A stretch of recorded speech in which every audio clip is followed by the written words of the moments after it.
Since 1887, the Stonington Free Library has been a center for knowledge, ideas, creativity, and entertainment. It is a comfortable and welcoming community space for the town of Stonington, Connecticut, where all ages can explore, discover, gather, and learn within a building of distinctive and unique architecture. This video program is an evolution to expand the offerings of the library to share directly in your home or organization. Welcome to the Sunday evening lecture series made available to you by the Stonington Free Library.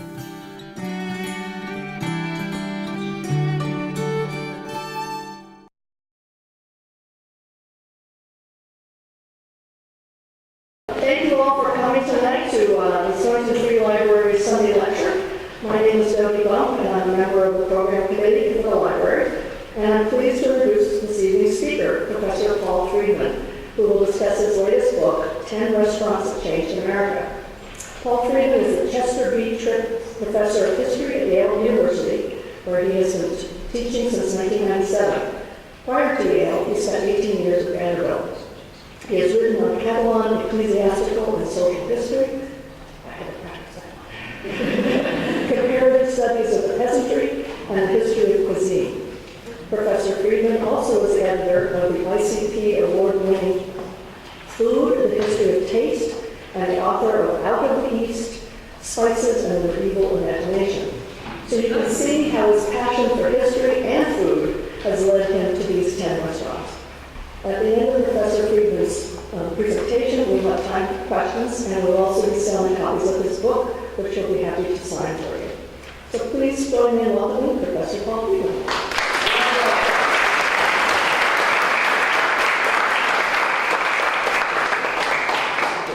Thank you very much, Debbie, and thank you all for coming to this. As he described, my day job is as a teacher of medieval history. And the short answer to how I became interested in American, relatively modern food is it's a hobby that kind of got out of hand. The long answer involves this work that was the last book that Debbie mentioned on spices.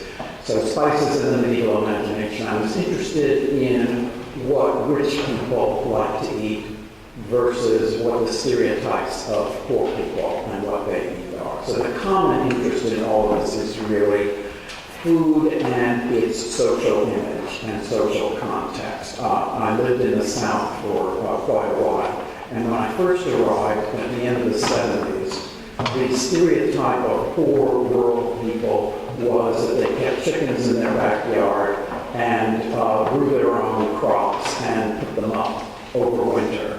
And rich people made fun of this because what wealthy people, or at least affluent, or at least people with good taste did was, buy imported shortbread cookies from Scotland, or Dundee orange marmalade, or foie gras in cans. Subsequently, as we all know, the fashion became, if not to have chickens in your backyard, at least to pay for someone else to have chickens in their backyard, and to have seasonal local crops and pickles and all these things. And now the stereotype of poor people is that they're addicted to fast food. So that's what the kind of interest that joins these two periods is. This book was published in September 2016. There will be a paperback edition in the fall with Howard Johnson's on the cover rather than Delmonico's. The paperback edition will also include a list and description brief of the 10 restaurants that I think are changing America now. And I'll go over those, or at least mention them at the end of what I'm going to say today. So just if there's any tension about this, to get through the list of restaurants, the 10 restaurants that I think are most important in American culinary history are these. Delmonico's in New York, the first real restaurant in the United States. Antoine's in New Orleans, which represents the most vivid regional cuisine that has survived in the United States. Schraft's, which many of you may remember, a small chain of gracious but inexpensive restaurants in Boston and New York, and some other cities in between. Howard Johnson's, needs no introduction to this audience. Important because of the roadside orientation, the family-friendly orientation, and it was a pioneer in franchising.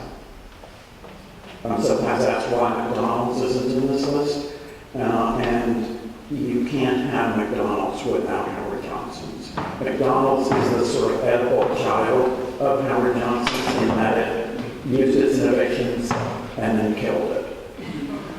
One of the reasons why Howard Johnson's no longer exists. Then, let's see, the Mandarin, a Chinese restaurant, was in San Francisco from the beginning of the 1960s until the 1990s. Mama Leone's, an Italian restaurant in New York that some of you may remember. Sylvia's, an African-American restaurant, soul food restaurant in Harlem. Le Pavillon was the quintessential French restaurant in New York that was the most famous restaurant and universally agreed to be the best restaurant, as well as perhaps the most obnoxious restaurant in the middle of the 20th century. Four Seasons, the Four Seasons in New York, which pioneered, as its name implies, seasonal dining, as well as some other innovations we'll talk about. And finally, Chez Panisse in Berkeley. Chez Panisse. So I want to just point out that these are not the 10 best restaurants that ever existed in the United States. I was interested in influence. These are what I think are the 10 most influential and exemplary restaurants. So before I discuss the restaurants in more detail, I'd like to make some general observations about American cuisine. What is it, and is there such a thing? And just before that, here's the little tie-in with my work as a medieval historian. So this is the archive at Antoine's in New Orleans. And as a medieval historian, I've been to a couple dozen, maybe 30 archives in Europe, mostly in Spain, that have documents going back to the 10th century. But I've never seen anything this organized. Part of it is Katrina, and part of it is that they have not thrown anything out, but they haven't organized anything either. So, what is American food? Here is an example of the problem. This is a restaurant in Louisville, a menu from the early 1960s. So it's in Louisville, Kentucky, but it's called the New Orleans House. And this menu is advertising there, I hope you can see it, enjoy our clam bake. And if you look inside the menu, this clam bake is supposedly New England clam bake. It includes gumbo. So this is American eclecticism, lack of rules. So what? You know, well, we want to gumbo with our clam bake. So what? It's in Kentucky. So what? It's called New Orleans House. Do you have a problem with any of that? But as it happens, most people in most parts of the world don't share that kind of eclecticism. And to the extent that they do, it's something that America has effectively exported. So for my work as a medievalist, I worked in Barcelona for the last 40 years. And for most of that time, all the restaurants were Catalan or Spanish. I mean, they actually had restaurants from other parts of Spain, Galician restaurants, for example. But only in this century, really with the turn of the century, did they have sushi, for example. And now it's very popular. Pizza goes back maybe to the early 1990s, like 1980s. But this kind of, oh, shall we have Thai food tonight? Or, no, I don't want a Japanese meal because I had one last night, is very new to most of the world, but not to the United States, as we'll discuss. So given that, is there such a thing as American cuisine? Many foreign observers in the past said, no, the best food in America is French, which is true of many places at one time. Or now, a certain kind of foreign observer will say it's just McDonald's or it's just fast food. You know, Americans don't have any real cuisine. Or, more favorably, it's that eclecticism I come back to. The great thing about America's food trucks, or fish tacos in San Diego, or weird stuff, lobster rolls, or fried clams on Cape Cod. But that there's no long-standing, firmly rooted, centuries-old tradition. Travelers from Europe, as far back as the early 19th century, commented on the quantity of food available in the U.S., the fact that it wasn't very good, and the fact that people ate it very, very rapidly.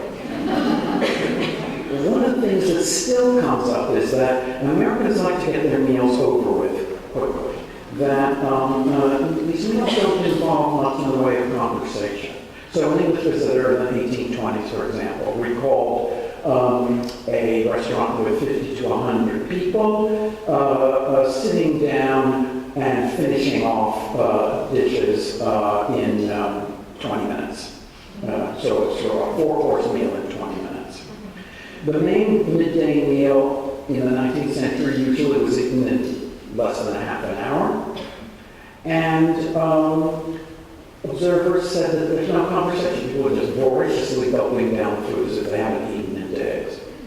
Another traveler describes the atmosphere of one eating house as that of a funeral as regards the absence of conviviality, and otherwise a contest to see how fast you could finish what seemed to be regarded as an unpleasant task.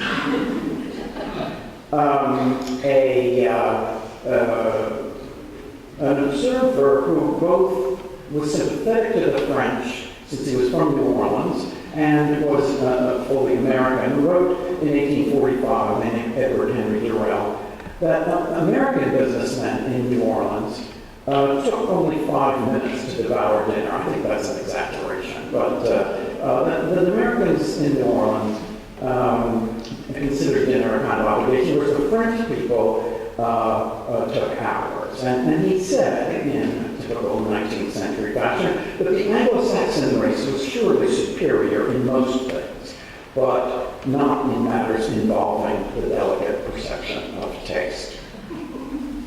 So America became famous in the 19th and certainly in the 20th century for sacrificing taste to convenience, to science, and to ideas of getting over with and getting down to serious business. There's some way in which food is a necessity, but fussing about food is frivolity. Americans love fast food because they're in a hurry, and because so many people believe we seem to prefer bland and processed food or don't know any better. So while the U.S. Visitors to the U.S. have traditionally been critical, immigrants to the U.S. have had a more complicated attitude, which combined astonishment at how much food there is in America and how well they lived, with yearning for specific things and specific preparations from home. So there are lots of letters of, for example, Italian immigrants to their family, boasting that they actually eat meat 4 times a week. And a memoir by one 19th century immigrant from Lombardy, so one of the wealthier parts of Italy, who nevertheless, when he returned to his native village, was regarded as a liar for claiming that he ate meat every day. It was just not possible. America was definitely a place where the standard of living, as measured by access to food, was extraordinary. Not everywhere, certainly not on tenant farms of the South after the Civil War, certainly not necessarily for enslaved populations before the Civil War, but generally speaking, compared to Europe, it was extremely people were extremely well nourished. So, on the other hand,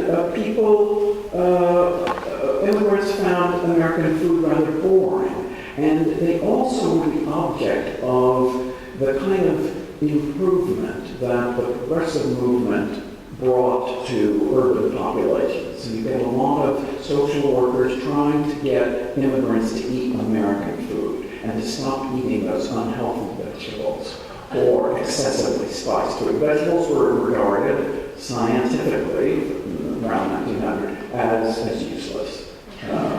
And spicy food was regarded as dangerous because somehow it was thought to lead to alcoholism. Of all the immigrant groups, probably the Italians were the most resistant to this. Economists were bewildered at their love of olive oil, which was expensive because it had to be imported. Why not use butter or even better, margarine? There's one social worker visiting a family in Cincinnati in 1908, and her report says, "Still eating spaghetti, not assimilated." During World War I, with voluntary sacrifice of meat 1 or 2 days a week, spaghetti became an American dish. Before that, it was regarded as alien as, say, chicken feed or 1,000-year-old eggs. So what do native-born Americans consume? What exactly constitutes American cuisine? And these are questions with a long history. This is hard to see, but it's a menu from a banquet given at Delmonico's for the Russian Crown Prince Alexis in 1871. Alexis visited the United States and had a great time. He hunted buffalo in the West. He visited President Grant. He attended Mardi Gras in New Orleans, and he ate Delmonico's. But the meal served in his honor, as you can see, it has many courses. The chef of Delmonico at the time boasted that he could serve a 14-course meal in 2.5 hours. No problem. I'll defer the question of how do people eat 14-course meals to later. But this menu is in French. It has all sorts of French dishes. It actually has some American dishes, which Prince Alexis probably didn't appreciate. One is terrapin, turtle, medium-sized turtles, particularly from the Chesapeake Bay, made into a kind of chowder-like preparation, which I've actually had once, and it's very delicate and delicious. The only place I know that still serves this is the Wilmington Club in Delaware. And the people at this club acted as if, what's so special about this? We have it all the time. The other dishes on this menu that is quintessentially high-end American of the 19th century, canvasback duck. So this is a kind of wild duck, big, from the Chesapeake Bay also. I mean, both terrapin and canvasback duck could be found elsewhere, but the best were thought to come from the Chesapeake. Nevertheless, Alexis said to the press, there's no such thing as American food. There's fine food to be had in the United States, but it's all French. And I don't think he intended this to be offensive, because you could say the same thing about Russia. Certainly at the court in St. Petersburg, not only did they speak French, and rather rarely Russian, or just to their servants, but the Tsars dined on French food, for that matter. So did the Queen and later the kings of England. French food was the dominant high-end food from the 18th century, mid-18th century, until the 1980s. And of my restaurants, half of them are either French, call themselves French, but aren't, or react against the dominance of French cuisine. So for Prince Alexis, the American press really was indignant about this remark. A restaurateur in Philadelphia named James Parkinson, who had an extremely fine restaurant, denounced this, extolled American ice cream, American terrapin, New England chowders, Boston baked pork and beans. What about buckwheat pancakes? What about New Jersey sausage, he asked. But despite Parkinson's protests and that of the press in general, Alexis may have been right. On the other hand, there really were some regional styles in the late 19th century. So to pair Alexis's remark, Mark Twain in Tramps Abroad, or Tramp Abroad rather, in 1880 waxed nostalgic about 80 American dishes that he missed, and how terrible the food was in Germany. You couldn't even get a good cup of coffee. He missed Philadelphia terrapin soup, canvas-back ducks, Boston baked beans, Southern fried chicken, Southern hoe cakes. So he, Mark Twain, assumed that there was an intact, vibrant American regional cooking. This notion that America is underrated is a persistent undercurrent to a kind of mission that's more prevalent that American food is not terribly interesting, or that Americans themselves are not all that interested in food.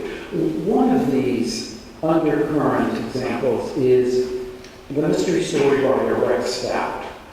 His hero was Nero Wolfe, a rather indolent detective born in Montenegro, but a great fan of American food. And in a mystery entitled Too Many Cooks, that takes place at a resort that is clearly the Greenbrier in West Virginia. Wolfe gives a lecture about how wonderful American food is to a group of skeptical chefs, mostly French or French trained. He asks one of these people if he's ever tasted terrapin stewed in chicken broth. As you can see, terrapin is just a constant item. What about pint porterhouse steak with parsley, lime, mashed potatoes, and slightly undercooked mushrooms? Or the Creole tripe of New Orleans, Tennessee possum, Philadelphia snapper soup, or chicken and curdled egg sauce. So this is written in 1937, by which time already such regional identity and culinary specialties were being obliterated by standardized products. Standardized products meaning not just the brand names that we all know, but canned products, later frozen products, fast food. You could have the same menu or the same food in San Francisco that you had in Boston. So the same kinds of things. Packaged bread, coast to coast, sliced bacon, cake mixes, Campbell's soup. This is what we all grew up on. Americans embraced industrial food. And they did so for reasons of convenience. A lot of it was also sold as nutritious, or marketed as nutritious breakfast cereals, for example. Only the English eat breakfast cereal, cold breakfast cereal, besides Americans. But this has always had an image of healthfulness.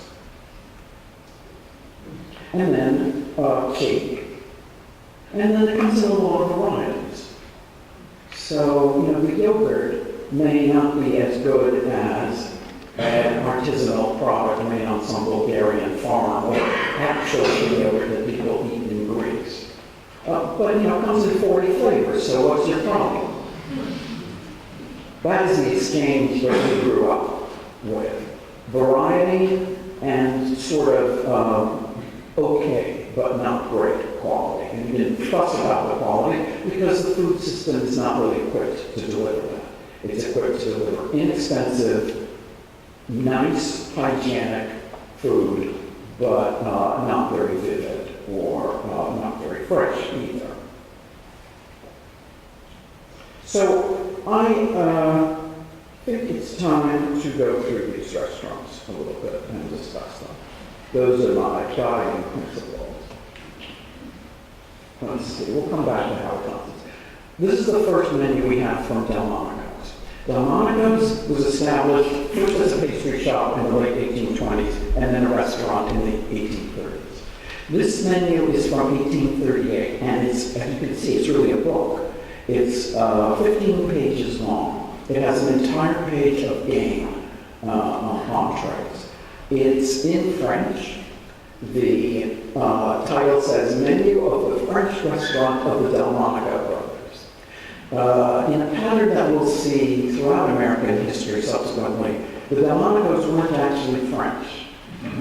They were from Italian Switzerland, just as the owners of many Greek restaurants, Italian restaurants are from Croatia, or the owners of many sushi places are from China, or the owners of Thai places are also from China. Doesn't necessarily mean, most Indian restaurants in the United States are run by people from Pakistan or Bangladesh.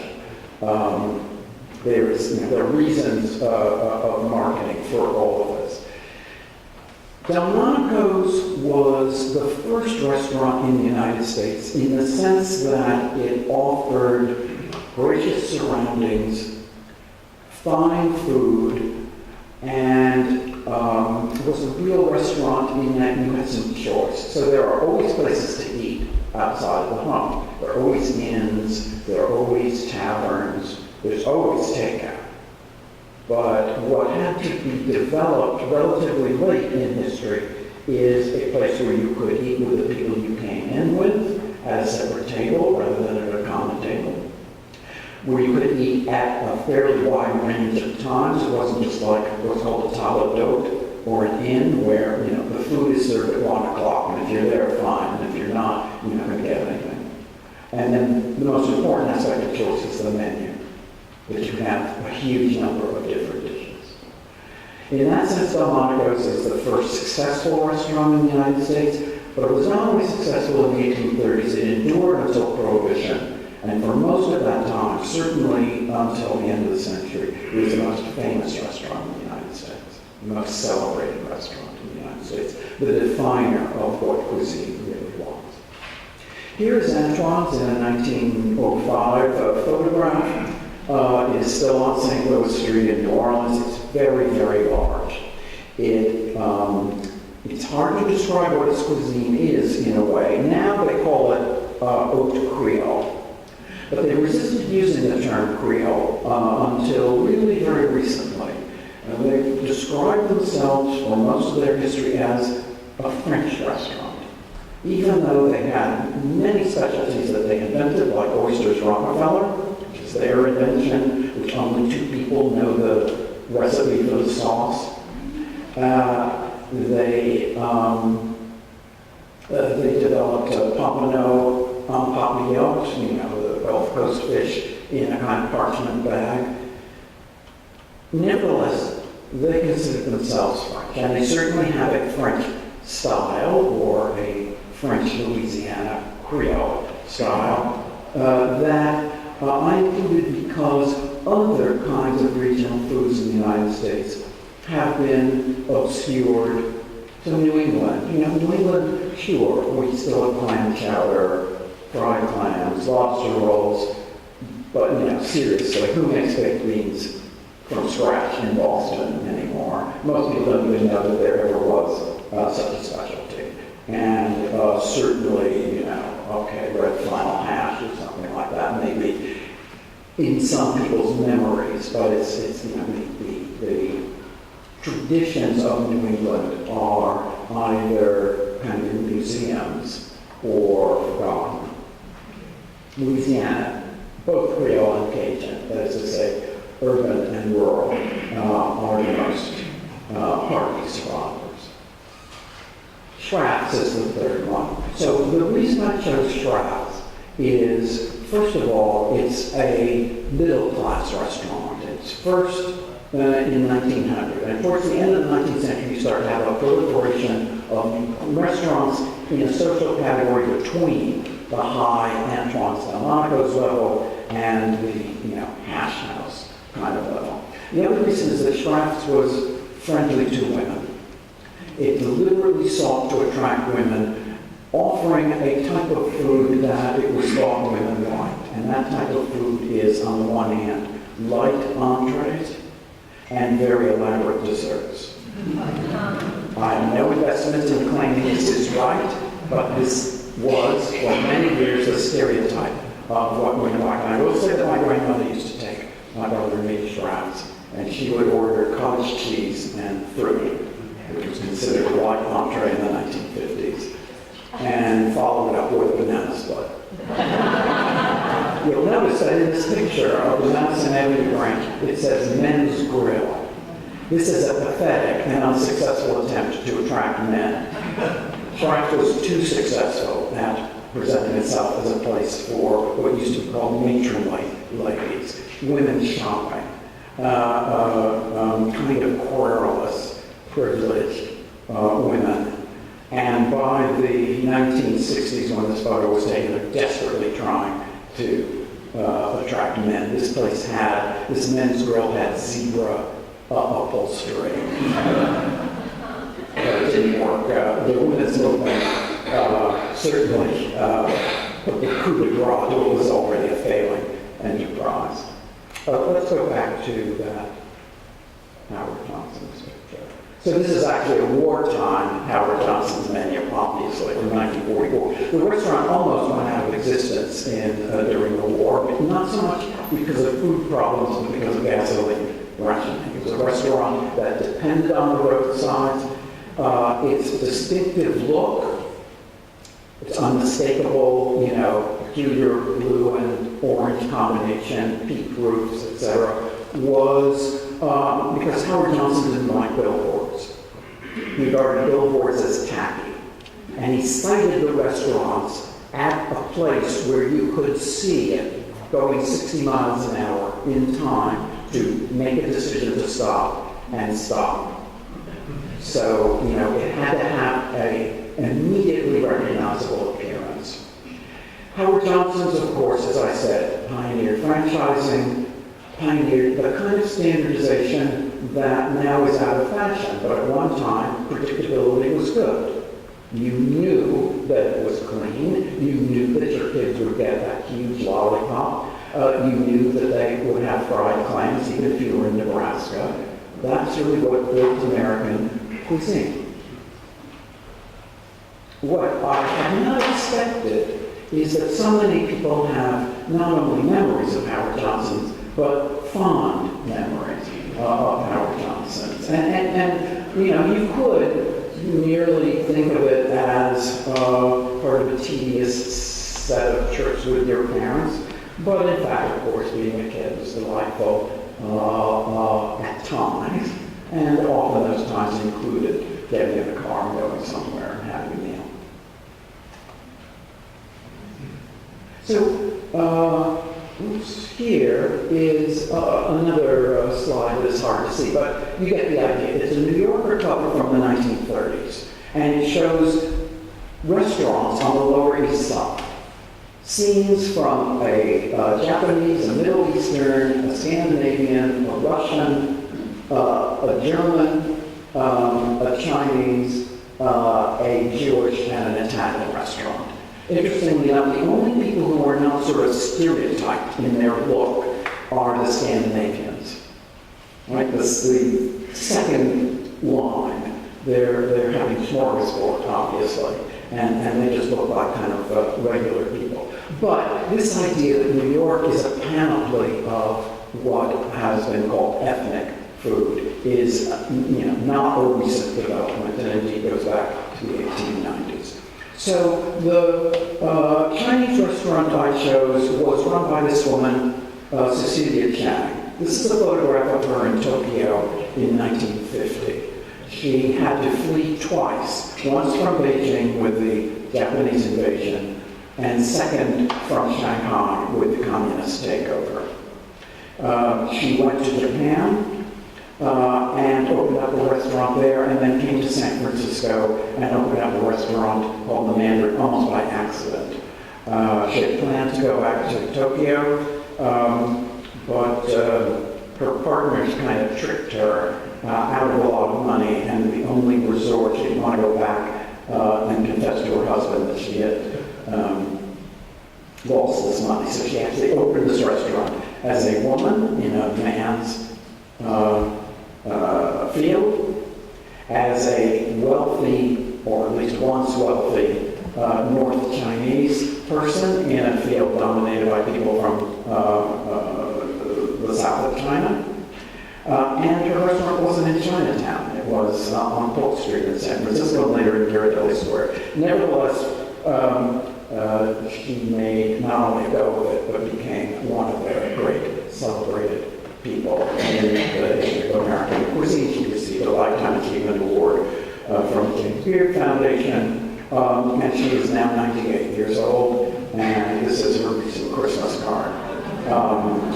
She is the most amusing person I've met in the research for this, and so I had the most fun with the man. I'll just tell you one story. So I interviewed her in San Francisco. She said to me over the phone, "You better come quick, I'm 92. So I interviewed her, and it went very well. And she said, "When are you coming back?" And I said, "Oh, bless your heart," or something to that horse to that effect. I live kind of far away, so I don't know. But as it turns out, my wife wants to celebrate her 60th birthday at French Laundry, so maybe we'll be back. I don't know when, because of course it's hard to get a reservation. And she said, "Well, when's her birthday?" And I said, "Well, it's June 8th. And she said, "I'll get you a reservation. And I go there all the time, no problem."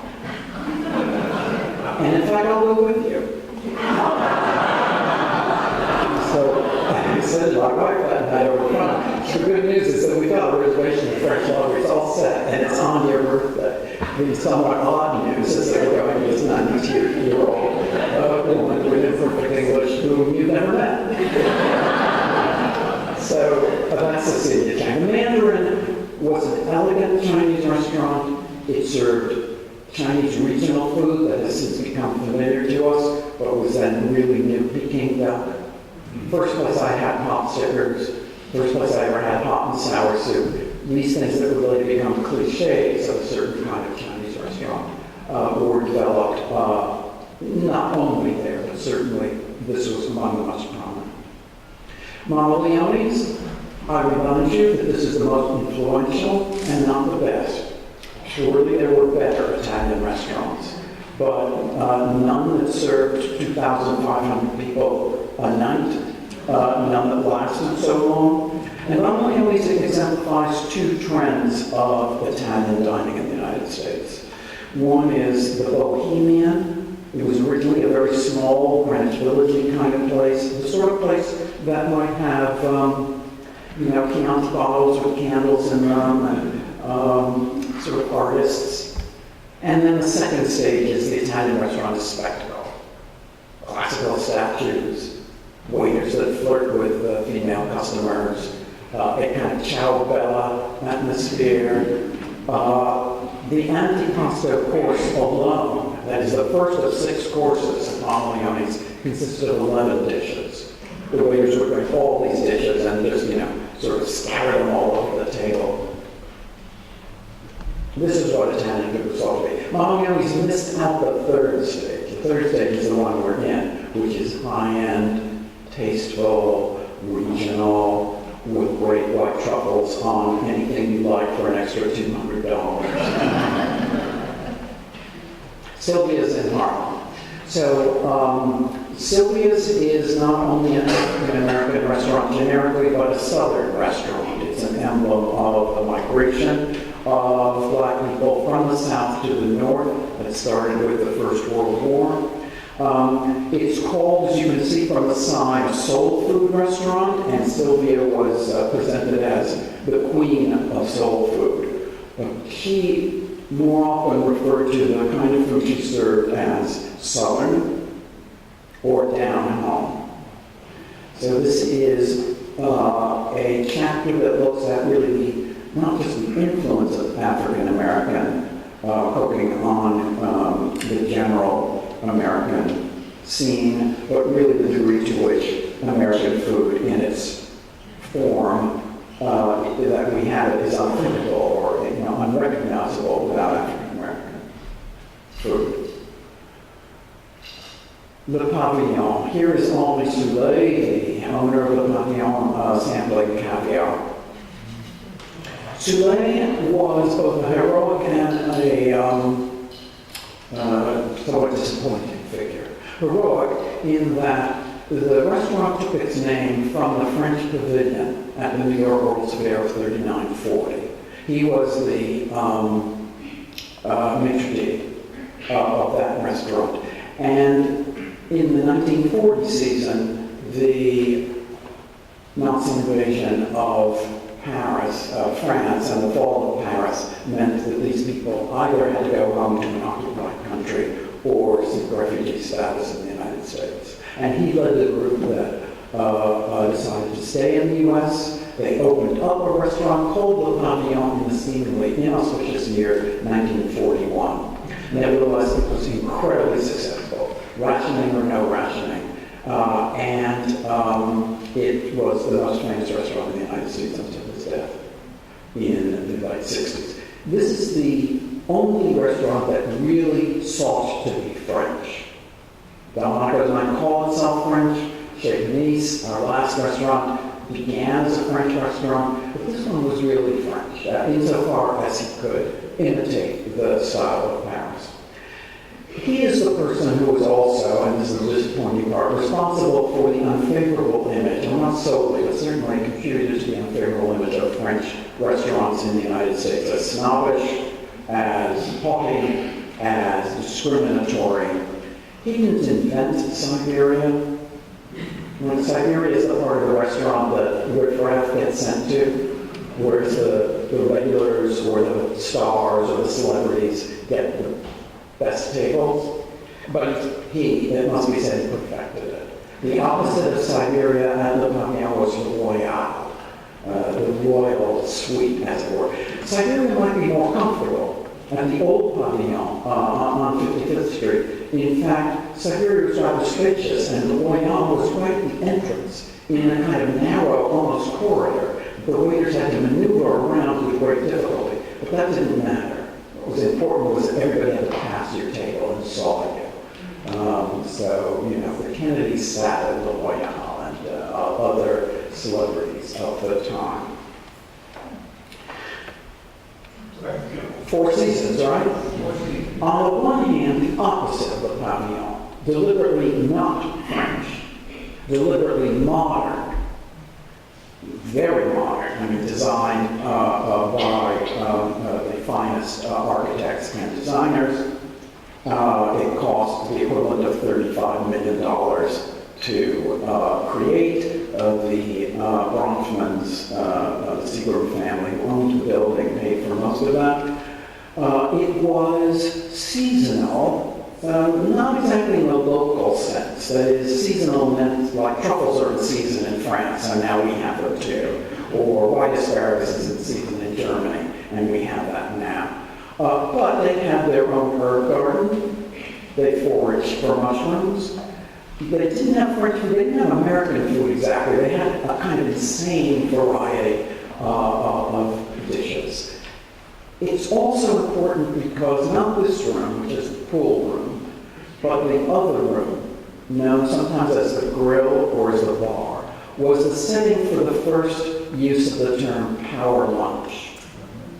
It's not the first time people of social prominence had lunch together. Le Pavillon, with Duchess of Windsor, and people like that. But Le Pavillon had people who didn't work, or whose work was being a celebrity. The Four Seasons power lunch was of people, first in media, entertainment, advertising, literature, and later in banking and in finance and real estate. The ideal thing of the grill was that the tables were far enough apart for confidential conversations, but you could see everybody who was there. And you had to be there. You weren't in the game unless you were seen there. They had negative reservations. That meant that if you called, it was to say you weren't coming, you were a regular. Otherwise, you would show up day after day. And you would have an elegant but a meal that allowed you to get back at 2 o'clock to your office. And then finally, Alice Waters at Chez Panisse. Chez Panisse in Berkeley, a restaurant that began as French, as its name implies, but became the really most important force of the last 50 years in American cuisine. Pioneer of local, seasonal, sustainable, and above all, flavor. Alice Waters breaks with the tradition I mentioned before of, well, it doesn't matter what the quality is as long as it's kind of comes in a lot of variety. Yeah. Every peach, every strawberry, every pork chop had to be perfect, not just in terms of preparation, but in terms of what we would now call sourcing. When I was working on this book and told people in the food business or food writers about it, they would say, oh, well, Chez Panisse has got to be in there. So it's sort of the most obvious of all of these. And so that's that's the list, and I think I'll stop here and take some questions. I'd be glad to hear from you. Thank you so much.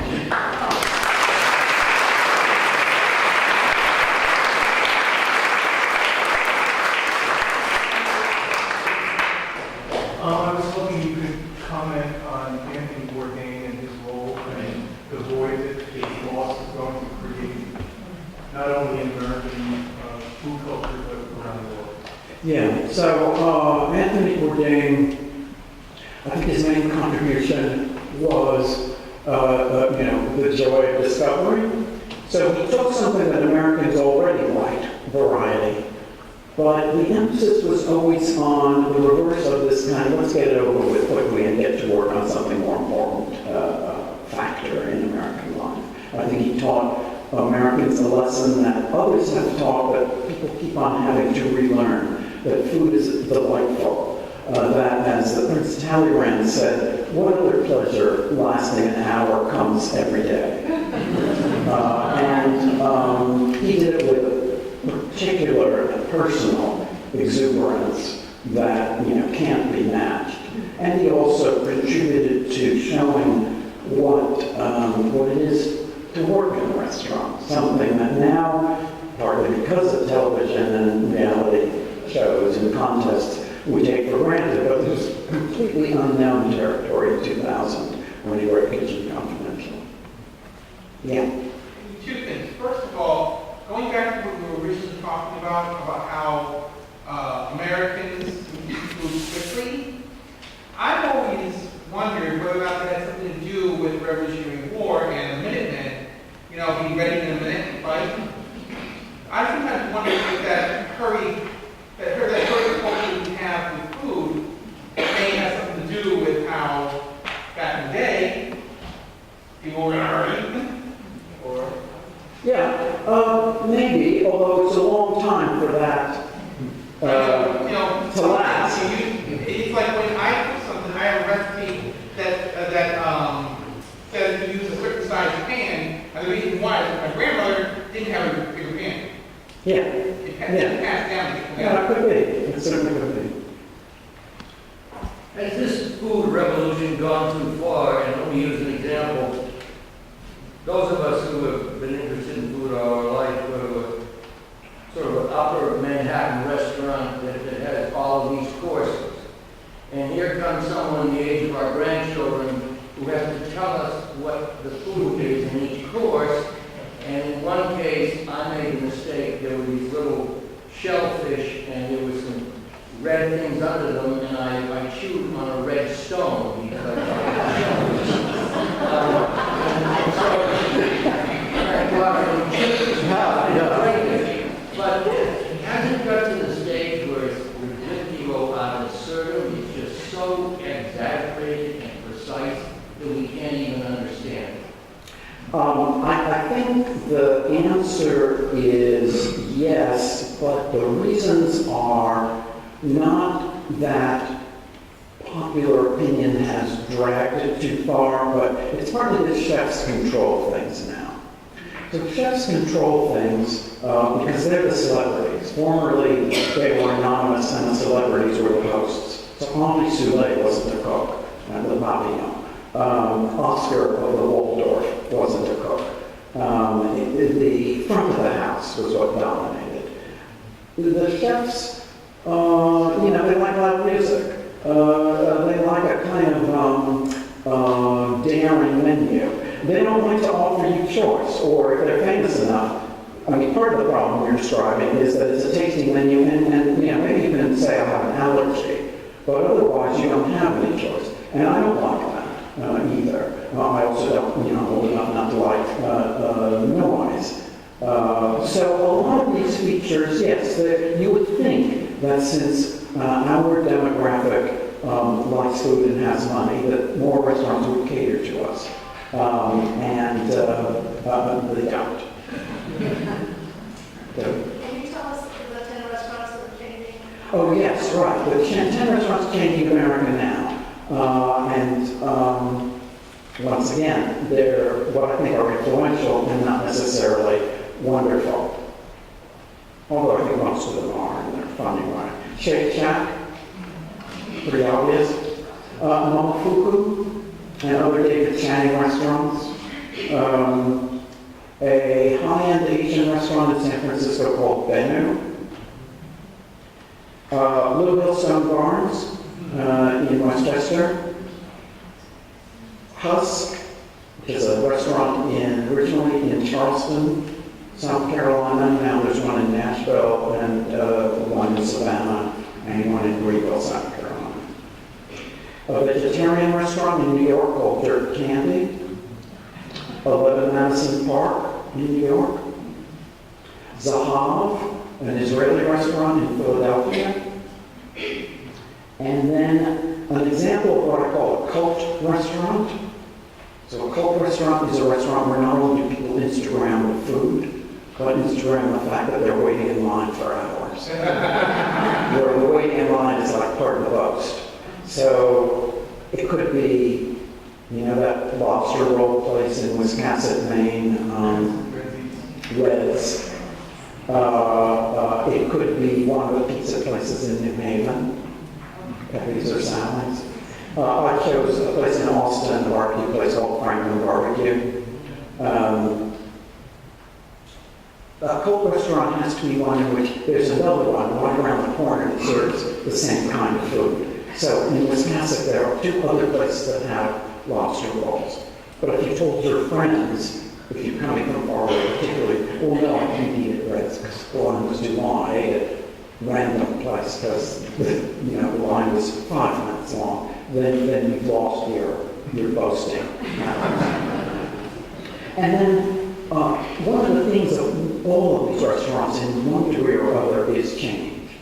And there's a certain kind of restaurant that changes all the time now, that is not set in any particular pattern. There's a restaurant in Chicago called Next that every 4 months completely changes its menu. So it's Sicilian for 4 months, and then it's Thai, and then it's imitation of Maxine's circa 1900, or Southern. So that's I think that's my list. Yeah, and it's supposed to represent a number of trends that I see as current. Yeah. Well, this has been a tremendously interesting talk. Thank you. I'm a writer as well, and I recently did a piece on street food in Astoria, street food in New York City. And one of the things when I was researching it that really struck me was how history of street food in New York is really the history of the American dream. Because every immigrant group has come through, it's taken their turn behind the hearts. Did you find that in researching your book, the same is true of restaurants in America, that is inherently an immigrant or first generation American experience? Yes, there's never been a time when a majority of the people working in restaurants in the United States were born in the United States.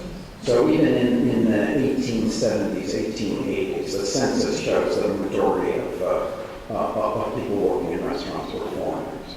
The development of food, international food, let's call it, is interesting not because of immigrants, because immigrants will always cook for other immigrants. So in Spain, there are lots of Latin American restaurants because there are lots of Latin American immigrants. But nobody from Madrid or Barcelona who grew up in Madrid and Barcelona, who are Catalan or Castilian, would really be interested in eating at such a restaurant.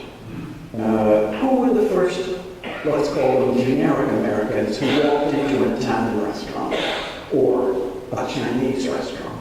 There are 40,000 Chinese restaurants in the United States now, of which 95%, if not more, are intended for non-Chinese people.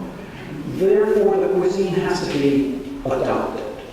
And so the food truck or street food stage may be to cater to a mixture of people from that part of the world and these first experimenters and then generic Americans. The people referred to Bohemians in the 1880s, early 20th century, as the people who liked to experiment with food. And the Bohemians are the ancestors of yuppies and of hipsters. They sort of periodize a certain kind of young, unconventional, but not impoverished American who likes to experiment with foods. Yeah. Could you comment on the farm-to-table movement and where you think that's going?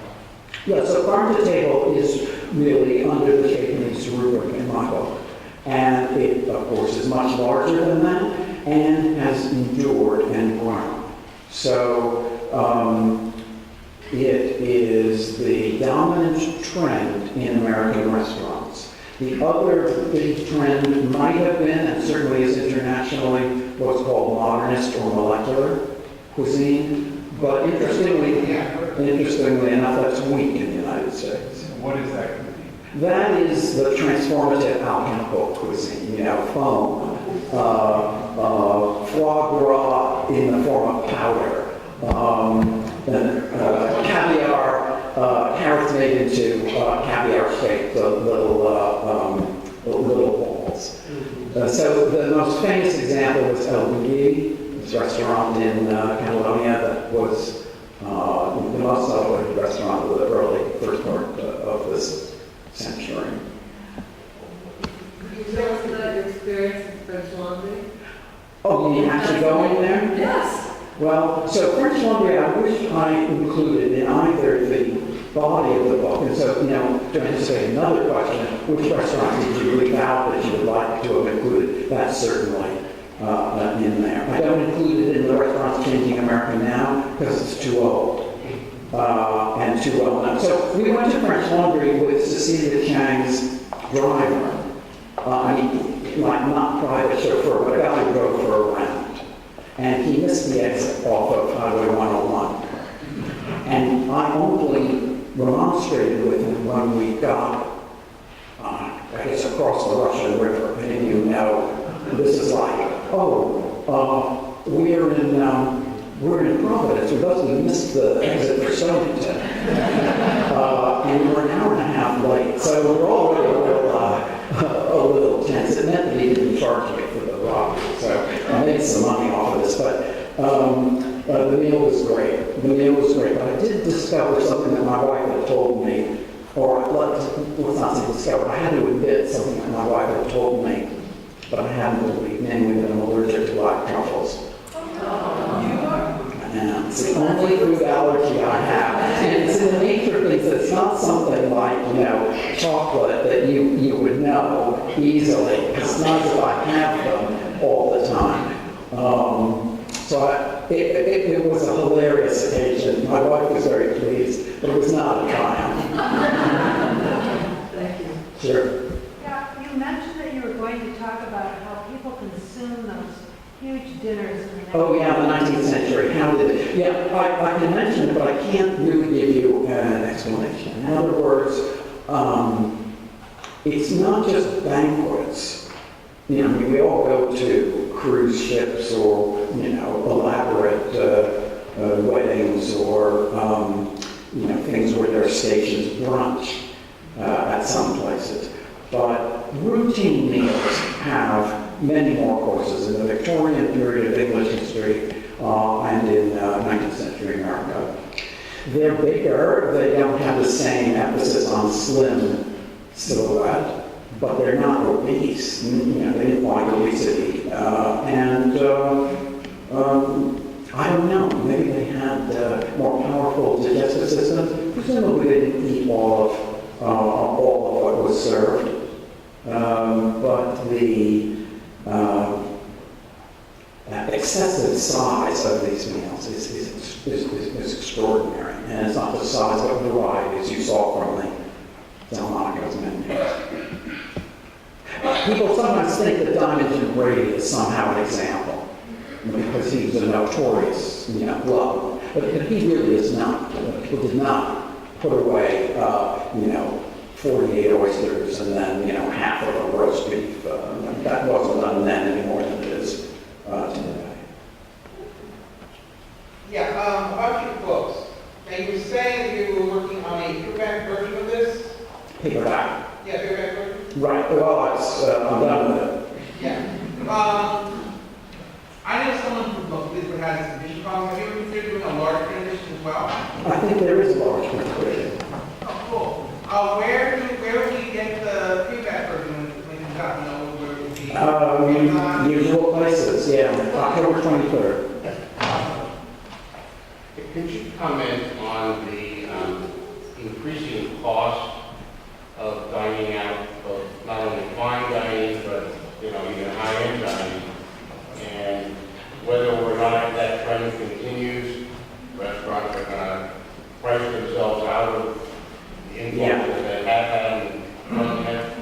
Yeah, this is an interesting question in restaurant economics. The costs for restaurants are labor, rent, and insurance, and much less food. That's when you get huge portions. Now, you get huge portions because they probably charge $35 for, spaghetti, pepper, cheese, or something like that. And the compensation is that the portion is large, you can take some of it home. They're delighted, by the way, to take stuff home because you're saving them money on, trash. So, they're faced with certain kinds of problems, particularly in high-rent areas like New York. I think that it may be that fewer people will dine out. Certainly the trend so far has not been that way. The thing that may change is that millennials are very concerned with both health and control. They like to be sort of in charge of things, and cooking at home is actually the way to ensure that you're eating a healthful and non-excessive amount of food. I mean, it seems odd for me to be recommending it, but if that's important to you, that is. But I think restaurants in the short and medium term, it's just a question of which model is going to be economically viable. Are we done?